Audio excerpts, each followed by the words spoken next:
indirimbo enye dusoma muri Bibiliya. Izo ndirimbo enye zijya zinshimisha, indirimbo zikomeye zitangaje kandi zinezeza.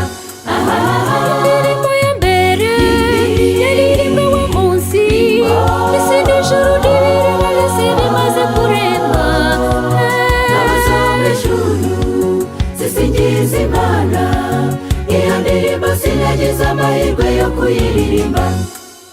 Indirimbo ya kabiri yaririmbwe rya joro, ubwo umwami Yesu yavukiraga mu kiraro cy'inka, maze abashumba nabo baratangara cyane, n'abanyabwenge babonye inyenyeri bajya kumuramya.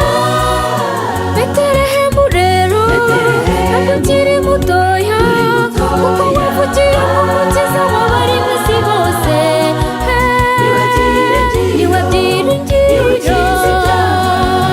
Iyo ndirimbo sinagize amahirwe yo kuyiririmba.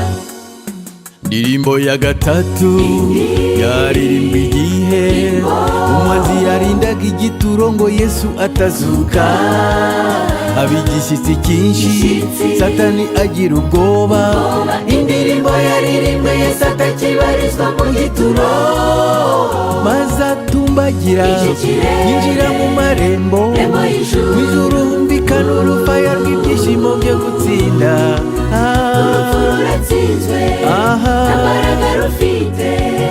Iyo ndirimbo sinagize amahirwe yo kuyiririmba. Utega amatwi indirimbo ya kane nziza cyane, indirimbo nziza ugutwi ku muntu kutigeze kumva.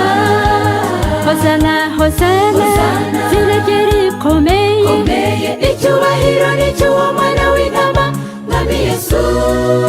Mwumve inkuru nziza, indirimbo ya kane zaba nagize amahirwe nanjye yo kuyiririmba.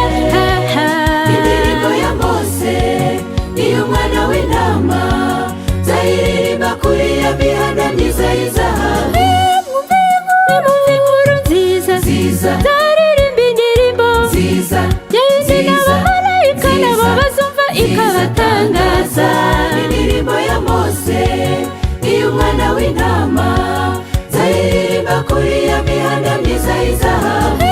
Mwumve inkuru nziza, zaririmba indirimbo yayindi n'abamarayika nabo bazumva ikabatangaza.